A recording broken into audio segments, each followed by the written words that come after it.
On Tuesday, President Trump is set to announce his decision on whether to end the Deferred Action for Childhood Arrivals policy known as DACA. The program is currently protecting 800,000 people who were brought here to the United States as children from deportation. Ali Noorani is the executive director of the National Immigration Forum, and he joins me now. Welcome, Ali. Thank you so much. Thanks for having me. So during the presidential campaign, then candidate Donald Trump vowed to end the DACA program, calling it illegal. He could have done away with it on his first day in office. He did not. He has since expressed some mixed feelings about it. What do you expect that the president might announce on Tuesday? Well, over the course of the campaign, it was clear that Donald Trump ran on a platform, frankly, scapegoating immigrants and the idea of immigration to the United States. Now, as president, he seems rather conflicted by this issue. So how does he kind of wrestle with his two sides on this? I think what's going to happen here is he's going to sunset the program over time. But again, this, like as your previous guest spoke, the pressure is really going to turn to Congress, and Republicans in Congress and the president have a tremendous opportunity here to fix a vexing problem for the United States that has seen deep bipartisan support for quite a few years. I mean, could that be a potential upside, if you will, if the president does go ahead and decide to end DACA, that there could finally be some kind of comprehensive immigration reform effort on the part of Congress?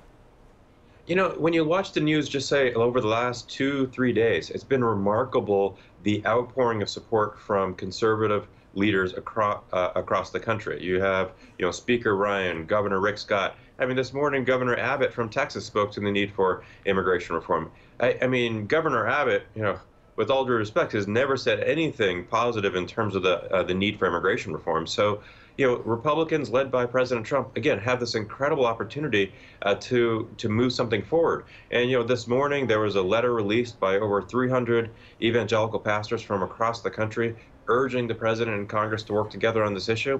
So we've never seen this outpouring of conservative support for immigration reform, and again, just within the last 72 hours. So I do think that the next few months are going to be, we're going to have a lot of discussion, a lot of movement with regards to immigration legislation.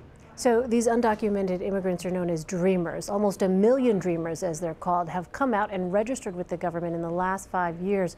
What could happen to those individuals if DACA is scrapped? Would they be targeted for deportation potentially?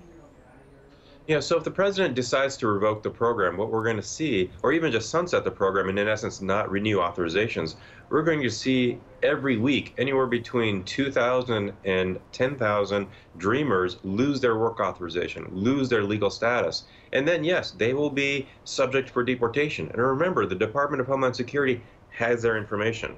Has their parents' information. But I find that the most important thing for in terms of DACA is that it has led millions and millions of Americans who are not immigrants to realize that their child's best friend is undocumented. The family one pew over at church is undocumented. The family down the street that they know and love is undocumented. And regardless of what the president does here, those Americans, those millions of Americans, are not going to be able to unremember that. Well, in a CBS News poll released in early August, only 13% of Americans said they wanted Congress to focus on immigration reform, while 47% wanted Congress to improve health care. Why do you think that this particular issue, and DACA specifically, is a focus right now for this White House?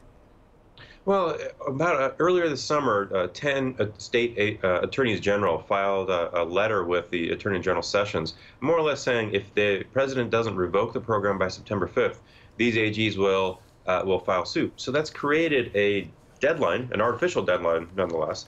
But this deadline has created a lot of attention. And, frankly, with the president talking about it so much, and, let's just be honest, he does suck up a little bit of news.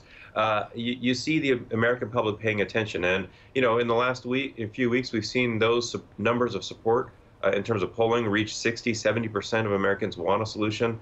They don't want dreamers deported. So I do think we're reaching a moment where Congress can work together to get to a constructive solution. So House Speaker Paul Ryan, as we've noted, has publicly said that President Trump should not terminate the program, saying Congress should fix it. If you had the opportunity to help craft a fix right now, what would that center on? I think that immigration reform needs to include three things. One is requiring those who are here undocumented to register for legal status and get on a path to being full-fledged tax-paying contributors to American society. Second, we need a reformed legal immigration system that serves the needs of the American worker and their family. And then third, we need an enforcement system that is effective, that's efficient, and that at the end of the day treats people humanely. There are a lot of different things that can be done here, but the policy contours are there. I mean, when you look at this, it feels like we've had this conversation every year for the last 10 years. So the American public and Congress understands what can be done. It just comes down to whether or not the political will is there for it to be done. And finally, Ali, to those who would say any kind of path to legalization smacks of amnesty in their eyes, what would you say? Well, this is not amnesty. This is requiring people to pay a fine, to pass a criminal background check, to pay taxes, to go through multiple steps before somebody can get legal status. That is very far from amnesty. And at the end of the day, the only person that is winning right now is the unscrupulous employer that is exploiting the undocumented immigrant, that's exploiting the native-born worker working next to them, that's exploiting the legal immigrant. So let's make sure that we're leveling the playing field. Everybody's competing for the same job at the same wage, and we have an immigration system that serves the needs of the American worker and their family. Well, this is an issue that has profound implications for our society, for our country. We'll see what the president decides on Tuesday. Ali Noorani, Executive Director of the National Immigration Forum. Thanks so much, Ali, for your time.